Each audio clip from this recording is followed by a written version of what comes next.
ষ্টুডিঅ'ত মই জানবি চৰকাৰে সংবিধানে সাধাৰণ মানুহক উচ্চাৰিত লোকৰ সৈতে আমি কথা পাতিব বিচাৰিছো কিন্তু আমি কথা পাতিবলৈ সুবিধা পোৱা নাই কিয়নো আমাক তেওঁলোকৰ ওচৰলৈ যাবলৈ দিয়া হোৱা নাই মুখ্যমন্ত্ৰীয়ে এনে ধৰণৰ উচ্ছেদ কৰা বন্ধ কৰক বুলি হুংকাৰ প্ৰদান কৰিছে এতিয়া আমছুৱে আদানী পতঞ্জলিক চৰকাৰে মাতি দিছে কিন্তু যুগ যুগ ধৰি থকা এই সকলোকক কিয় উচ্ছেদ কৰিছে চৰকাৰে যি উচ্ছেদ কৰিছে সেয়া সম্পূৰ্ণৰূপে অমানৱীয় আমি জীয়াই থাকিব বিচাৰো অধিকাৰ লৈ আমি জীয়াই থাকিব বিচাৰো মুখ্যমন্ত্ৰীক বিনম্ৰতাৰে আহ্বান জনাইছো যে এই মানুহখিনিক জীয়াই থাকিবলৈ দিয়ক যদি চৰকাৰে এই উচ্ছেদ বন্ধ নকৰে তেন্তে ৰাজ্যজুৰি সাব্যস্ত কৰা হ'ব গণতান্ত্ৰিক আন্দোলন এই হুংকাৰ আমছুৰ সভাপতি ৰেজাউল কৰিম চৰকাৰৰ আৰু এইদৰে গোৱালপাৰা উচ্ছেদক লৈ এইদৰে এতিয়া মন্তব্য কৰিছে আমছুৱে গোৱালপাৰা উচ্ছেদক লৈ এইদৰে আমছুৱে এতিয়া চৰকাৰৰ বিৰুদ্ধে ক্ষোভ প্ৰকাশ কৰা দেখিবলৈ পোৱা গৈছে চৰকাৰ যেতিয়াই বিপদত পৰে তেতিয়াই সংখ্যালঘু লোকসকলক উচ্ছেদ কৰে কিয়নো আজি গোৱালপাৰাত চলোৱা হৈছে বৃহৎ উচ্ছেদ অভিযান আৰু গোৱালপাৰাত প্ৰায় 1500 বিঘা ভূমিত চলোৱা হৈছে উচ্ছেদ 1500 বিঘা ভূমিৰ এই 667টা পৰিয়ালক উচ্ছেদ কৰা হৈছে আৰু ইয়াৰ পিছতে গোৱালপাৰা উচ্ছেদক লৈ আমছুৱে এতিয়া চৰকাৰৰ বিৰুদ্ধে ক্ষোভ প্ৰকাশ কৰিছে যে চৰকাৰে যেতিয়াই বিপদত পৰে তেতিয়াই চৰকাৰে উচ্ছেদ কৰা আৰম্ভ কৰে সংখ্যালঘু লোকসকলক টাৰ্গেট কৰি লৈ চৰকাৰে আৰু এই সংখ্যালঘু লোকসকলক চৰকাৰে উচ্ছেদ কৰে সংস্থাপন নকৰাকৈ চৰকাৰে এই যি উচ্ছেদ কৰিছে সেই উচ্ছেদ সম্পূৰ্ণৰূপে অমানৱীয় গতিকে এই উচ্ছেদ বন্ধ হ'ব লাগে বৰ্তমান সময়ছোৱাত এনে ধৰণৰ উচ্ছেদ এতিয়া চৰকাৰৰ বাবে এটা ফেশ্বনত পৰিণত হৈছে তেনেস্থলত চৰকাৰে এই উচ্ছেদ বন্ধ কৰিব লাগে সংস্থাপনৰ ব্যৱস্থা নকৰাকৈ চৰকাৰে কেনেকৈ উচ্ছেদ কৰিব পাৰে তাক লৈ এতিয়া প্ৰশ্ন উত্থাপন কৰিছে যিসকল ভূমিহীন লোক আছে তেওঁলোক এতিয়া ক'ত যাব কি কৰিব কেনেকৈ থাকিব ক'ত থাকিব তাক লৈ এতিয়া প্ৰশ্ন উত্থাপন কৰিছে আমছুৱে সংবিধানে আমাক জীয়াই থকাৰ অধিকাৰ দিছে গতিকে আমাক অধিকাৰ লৈ জীয়াই থাকিবলৈ দিয়ক বুলি মন্তব্য কৰিছে আমছুৱে উচ্চাৰিত লোকৰ সৈতে আমছুৱে কথা পাতিব বিচাৰিছে কিন্তু তেওঁলোকক ওচৰলৈ যাবলৈ দিয়া হোৱা নাই বুলি মন্তব্য কৰিছে আমছুৰ সভাপতিগৰাকীয়ে আদানী পতঞ্জলিক যদি চৰকাৰে মাতি দিছে তেন্তে যুগ যুগ ধৰি থকা এই সকল লোকক চৰকাৰে কিয় উচ্ছেদ কৰিছে গোৱালপাৰাত যিসকল লোকক উচ্ছেদ কৰা হৈছে তেওঁলোক স্বাধীনতা আগৰ পৰাই আছে তেনেস্থলত কিহৰ ভিত্তিত কোনো ধৰণৰ সংস্থাপন নোহোৱাকৈ তেওঁলোকক কিহৰ ভিত্তিত উচ্ছেদ কৰিছে বুলি এইদৰে এতিয়া অভিযোগ উত্থাপন কৰিছে প্ৰশ্ন উত্থাপন কৰিছে আমছুৱে আমি জীয়াই থাকিব বিচাৰো আমি অধিকাৰ লৈ জীয়াই থাকিব বিচাৰো গতিকে আমাক জীয়াই থাকিবলৈ দিয়ক মুখ্যমন্ত্ৰীক বিনম্ৰতাৰে আহ্বান জনাইছো যে এই মানুহখিনিক জীয়াই থাকিবলৈ দিয়ক অন্যথা এই উচ্ছেদ যদি চৰকাৰে বন্ধ নকৰে তেন্তে ৰাজ্যজুৰি গণতান্ত্ৰিক আন্দোলন সাব্যস্ত কৰা হ'ব বুলি এইদৰে এতিয়া হুংকাৰ প্ৰদান কৰিছে আমছুৰ সভাপতি ৰেজাউল কৰিম চৰকাৰে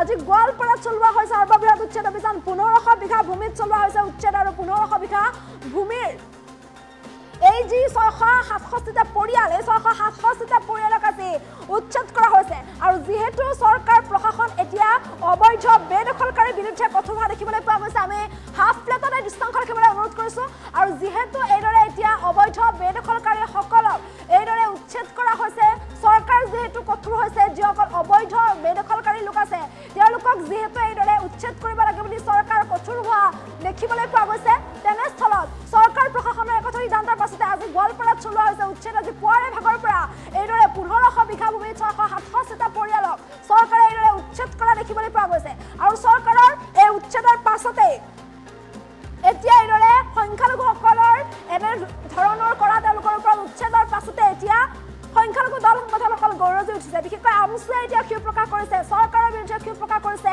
আমছুৱে অভিযোগ উত্থাপন কৰিছে যে চৰকাৰ যেতিয়াই বিপদত পৰে তেতিয়াই চৰকাৰে এইদৰে উচ্ছেদ কৰা আৰম্ভ কৰে বুলিও অভিযোগ উত্থাপন কৰিছে আৰু এইদৰে চৰকাৰৰ বিৰুদ্ধে তীব্ৰ ক্ষোভ প্ৰকাশ কৰা দেখিবলৈ পোৱা গৈছে আমছুৱে আমছুৰ সভাপতি ৰেজাউল কৰিম চৰকাৰে সমাবেশ কৰিছে এইদৰে ডাঙৰ মন্তব্য চৰকাৰে যদি এই উচ্ছেদ কৰা বন্ধ নকৰে তেন্তে গণতান্ত্ৰিক আন্দোলন গঢ়ি তোলাৰ হুংকাৰ প্ৰদান কৰিছে এতিয়া আমছুৱে আৰু যদিহে চৰকাৰে এই আন্দোলন বন্ধ নকৰে তেন্তে ৰাজ্যজুৰি গণতান্ত্ৰিক আন্দোলন গঢ়ি তোলা হ'ব আদানী পতঞ্জলিক যদি চৰকাৰে মাতি দিব পাৰিছে তেন্তে যুগ যুগ ধৰি বাস কৰি থকা এই সকল লোকৰ পৰা মাটি কিয় কাঢ়ি নিছে বুলি এইদৰে মন্তব্য কৰিছে এতিয়া আমছুৱে সমাবেশ মন্তব্য আছে মন্তব্য কৰিবলৈ চেষ্টা কৰিছে আচলতে উচ্ছেদটো বৰ্তমান চৰকাৰৰ এটা ফেশ্বনত পৰিণত কৰিছে।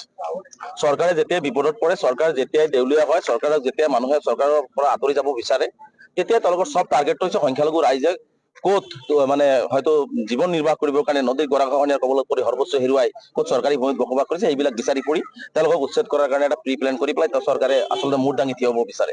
আৰু তাৰে এটা জ্বলন্ত উদাহৰণ আচলতে গোৱালপাৰাৰ এই হাছিলা বিল যিটো উচ্ছেদ কৰিলে। গতিকে আমি এই উচ্ছেদক আমি তীব্ৰ বিৰোধিতা কৰিছো। আজি সুপ্ৰিম কোৰ্টৰো গাইডলাইন আছে যে আজি তেনেকুৱা ধৰণে মানুহক অমানৱিকভাৱে উচ্ছেদ কৰিব নোৱাৰে।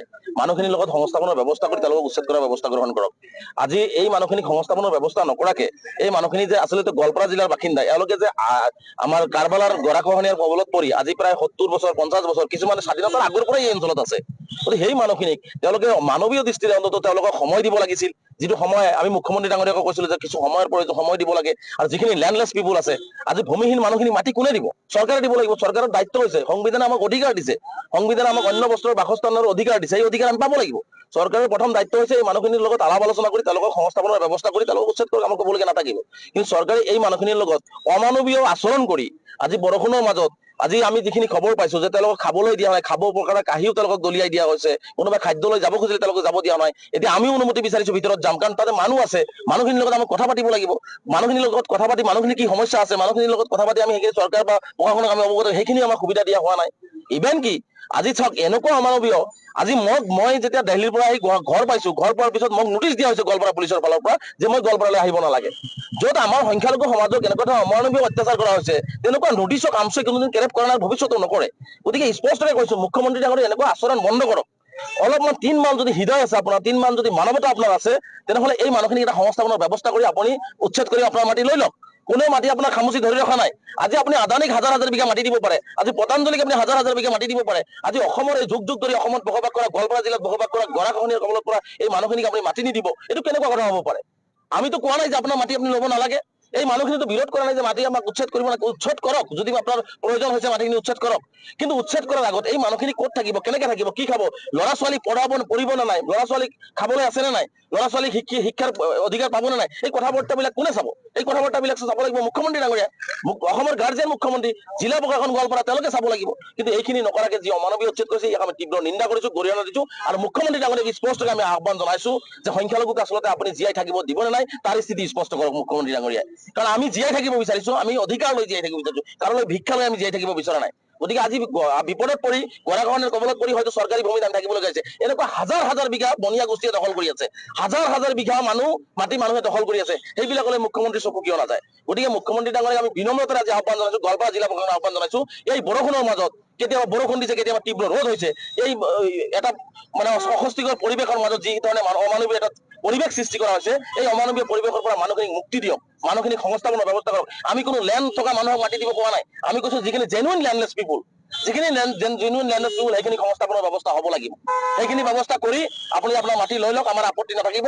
কিন্তু এনেকুৱা ধৰণৰ অমানৱীয় উচ্ছেদ কৰিলে পৰৱৰ্তী পৰ্যায়ত কিন্তু কেৱল গোৱালপাৰা সমগ্ৰ ৰাজ্যজুৰি কিন্তু আমি আমাৰ জীয়াই থকাৰ অধিকাৰৰ কাৰণে সমগ্ৰ ৰাজ্যজুৰি আমি ব্যাপক আন্দোলনৰ কাৰ্যসূচী গ্ৰহণ কৰিম। গতিকে আমি আহ্বান জনাইছো মুখ্যমন্ত্ৰী, পুনৰবাৰ আহ্বান জনাইছো যে অকণমান তিলমান হৃদয় ৰাখক, মানুহৰ প্ৰতি মানৱতাৰ প্ৰতি মানৱতাৰ দৃষ্টি ৰাখি এই মানুহখিনিক সহায় কৰাৰ কাৰণে মুখ্যমন্ত্ৰীক আমি আহ্বান জনাইছো। অন্যথাই কিন্তু মুখ্যমন্ত্ৰী ডাঙৰীয়াই এনেকুৱা ধৰণৰ অন্যায় অত্যাচাৰ কৰি থাকিলে এটা সময়ত কিন্তু আমি মুখ্যমন্ত্ৰী এটা ব্যাপক গণ আন্দোলনৰ সন্মুখীন হ'বৰ কাৰণে সাজু থাকিব লাগিব।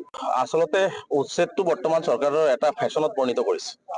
চৰকাৰে যেতিয়া বিপদত পৰে, চৰকাৰ যেতিয়াই দেউলীয়া হয়, চৰকাৰক যেতিয়া মানুহে চৰকাৰৰ পৰা আঁতৰি যাব বিচাৰে, তেতিয়া তেওঁলোকৰ চব টাৰ্গেটটো হৈছে সংখ্যালঘু ৰাইজে ক'ত মানে হয়তো জীৱন নিৰ্বাহ কৰিবৰ কাৰণে নদীৰ গৰাখহনীয়াৰ কবলত পৰি সৰ্বোচ্চ হেৰুৱাই ক'ত চৰকাৰী ভূমিত বসবাস কৰিছে, সেইবিলাক বিচাৰি ফুৰি তেওঁলোকক উচ্ছেদ কৰাৰ কাৰণে এটা প্ৰি প্লেন কৰি পেলাই চৰকাৰে আচলতে মূৰ দাঙি থিয় হ'ব বিচাৰে। আৰু তাৰে এটা জ্বলন্ত উদাহৰণ আচলতে গোৱালপাৰাৰ এই হাছিলা বিল যিটো উচ্ছেদ কৰিলে। গতিকে আমি এই উচ্ছেদক আমি তীব্ৰ বিৰোধিতা কৰিছো। আজি সুপ্ৰিম কোৰ্টৰো গাইডলাইন আছে যে আজি তেনেকুৱা ধৰণে মানুহক অমানৱিকভাৱে উচ্ছেদ কৰিব নোৱাৰে। মানুহখিনিৰ লগত সংস্থাপনৰ ব্যৱস্থা কৰি তেওঁলোকক উচ্ছেদ কৰাৰ ব্যৱস্থা গ্ৰহণ কৰক। আজি এই মানুহখিনিক সংস্থাপনৰ ব্যৱস্থা নকৰাকে এই মানুহখিনি যে আচলতে গোৱালপাৰা জিলাৰ বাসিন্দা, এওঁলোকে যে আমাৰ কাৰবালাৰ গৰাখহনীয়াৰ কবলত পৰি আজি প্ৰায় 70 বছৰ 50 বছৰ কিছুমানে স্বাধীনতাৰ আগৰ পৰাই এই অঞ্চলত আছে। গতিকে সেই মানুহখিনিক তেওঁলোকে মানৱীয় দৃষ্টিৰে অন্ততঃ তেওঁলোকক সময় দিব লাগিছিল। যিটো সময় আমি মুখ্যমন্ত্ৰী ডাঙৰীয়াকো কৈছিলো যে কিছু সময়ৰ প্ৰয়োজন, সময় দিব লাগে। আৰু যিখিনি লেণ্ডলেছ পিপুল আছে, আজি ভূমিহীন মানুহখিনি মাটি কোনে দিব? চৰকাৰে দিব লাগিব। চৰকাৰৰ দায়িত্ব হৈছে, সংবিধানে আমাক অধিকাৰ দিছে, সংবিধানে আমাক অন্য বস্তুৰ বাসস্থানৰ অধিকাৰ দিছে, এই অধিকাৰ আমি পাব লাগিব। চৰকাৰৰ প্ৰথম দায়িত্ব হৈছে এই মানুহখিনিৰ লগত আলাপ আলোচনা কৰি তেওঁলোকক সংস্থাপনৰ ব্যৱস্থা কৰি তেওঁলোকক উচ্ছেদ কৰক, আমাক ক'বলগীয়া নাথাকিব। কিন্তু চৰকাৰে এই মানুহখিনিৰ লগত অমানৱীয় আচৰণ কৰি আজি বৰষুণৰ মাজত আজি আমি যিখিনি খবৰ পাইছো যে তেওঁলোকক খাবলৈ দিয়া নাই, খাব কাৰণে কাঁহীও তেওঁলোকক দলিয়াই দিয়া হৈছে, কোনোবাই খাদ্য লৈ যাব খুজিলে তেওঁলোকক যাব দিয়া নাই। এতিয়া আমিও অনুমতি বিচাৰিছো ভিতৰত যাম, কাৰণ তাতে মানুহ আছে, মানুহখিনিৰ লগত আমি কথা পাতিব লাগিব। মানুহখিনিৰ লগত কথা পাতি মানুহখিনিৰ কি সমস্যা আছে মানুহখিনিৰ লগত কথা পাতি আমি সেইখিনি চৰকাৰ বা প্ৰশাসনক আমি অৱগত সেইখিনি আমাক সুবিধা দিয়া হোৱা নাই। ইভেন কি আজি চাওক এনেকুৱা অমানৱীয়, আজি মই যেতিয়া দিল্লীৰ পৰা আহি ঘৰ পাইছো, ঘৰ পোৱাৰ পিছত মোক নোটিছ দিয়া হৈছে গোৱালপাৰা পুলিচৰ ফালৰ পৰা যে মই গোৱালপাৰালৈ আহিব নালাগে। য'ত আমাৰ সংখ্যালঘু সমাজক এনেকুৱা ধৰণৰ অমানৱীয় অত্যাচাৰ কৰা হৈছে, তেনেকুৱা নোটিছক আমচুৱে কোনোদিন কেৰেপ কৰা নাই, ভৱিষ্যতেও নকৰে। গতিকে স্পষ্টকৈ কৈছো মুখ্যমন্ত্ৰী ডাঙৰীয়া এনেকুৱা আচৰণ বন্ধ কৰক। অলপমান 3 মান যদি হৃদয় আছে আপোনাৰ, 3 মান যদি মানৱতা আপোনাৰ আছে, তেনেহ'লে এই মানুহখিনিক এটা সংস্থাপনৰ ব্যৱস্থা কৰি আপুনি উচ্ছেদ কৰি আপোনাৰ মাটি লৈ লওক। কোনেও মাটি আপোনাক খামুচি ধৰি ৰখা নাই। আজি আপুনি আদানীক হাজাৰ হাজাৰ বিঘা মাটি দিব পাৰে, আজি পতঞ্জলিক আপুনি হাজাৰ হাজাৰ বিঘা মাটি দিব পাৰে। আজি অসমৰ এই যুগ যুগ ধৰি অসমত বসবাস কৰা, গোৱালপাৰা জিলাত বসবাস কৰা, গৰাখহনীয়াৰ কবলত পৰা এই মানুহখিনিক আপুনি মাটি নিদিব, এইটো কেনেকুৱা কথা হ'ব পাৰে? আমিতো কোৱা নাই যে আপোনাৰ মাটি আপুনি ল'ব নালাগে। এই মানুহখিনিতো বিৰোধ কৰা নাই যে মাটি আমাক উচ্ছেদ কৰিব লাগে, উচ্ছেদ কৰক। যদি আপোনাৰ প্ৰয়োজন হৈছে মাটিখিনি উচ্ছেদ কৰক, কিন্তু উচ্ছেদ কৰাৰ আগত এই মানুহখিনি ক'ত থাকিব, কেনেকে থাকিব, কি খাব, ল'ৰা ছোৱালী পঢ়িব নে নাই, ল'ৰা ছোৱালীক খাবলৈ আছে নে নাই, ল'ৰা ছোৱালীক শিক্ষাৰ অধিকাৰ পাব নে নাই, এই কথা বাৰ্তাবিলাক কোনে চাব? এই কথা বাৰ্তাবিলাক চাব লাগিব মুখ্যমন্ত্ৰী ডাঙৰীয়া, অসমৰ গাৰ্জেন মুখ্যমন্ত্ৰী, জিলা প্ৰশাসন গোৱালপাৰা, তেওঁলোকে চাব লাগিব। কিন্তু এইখিনি নকৰাকে যি অমানৱীয় উচ্ছেদ কৰিছে ইয়াক আমি তীব্ৰ নিন্দা কৰিছো, গৰিহণা দিছো। আৰু মুখ্যমন্ত্ৰী ডাঙৰীয়াক স্পষ্টকৈ আমি আহ্বান জনাইছো যে সংখ্যালঘুক আচলতে আপুনি জীয়াই থাকিব দিব নে নাই তাৰ স্থিতি স্পষ্ট কৰক মুখ্যমন্ত্ৰী ডাঙৰীয়াই। কাৰণ আমি জীয়াই থাকিব বিচাৰিছো, আমি অধিকাৰ লৈ জীয়াই থাকিব বিচাৰিছো, কাৰোলৈ ভিক্ষা লৈ আমি জীয়াই থাকিব বিচৰা নাই। গতিকে আজি বিপদত পৰি, গৰাখহনীয়াৰ কবলত পৰি হয়তো চৰকাৰী ভূমিত আমি থাকিবলগীয়া হৈছে। এনেকুৱা হাজাৰ হাজাৰ বিঘা বনিয়া গোষ্ঠীয়ে দখল কৰি আছে, হাজাৰ হাজাৰ বিঘা মানুহে দখল কৰি আছে, সেইবিলাকলৈ মুখ্যমন্ত্ৰী চকু কিয় নাযায়? গতিকে মুখ্যমন্ত্ৰী ডাঙৰীয়াক আমি বিনম্ৰতাৰে আজি আহ্বান জনাইছো, গোৱালপাৰা জিলা প্ৰশাসনৰ আহ্বান জনাইছো, এই বৰষুণৰ মাজত কেতিয়াবা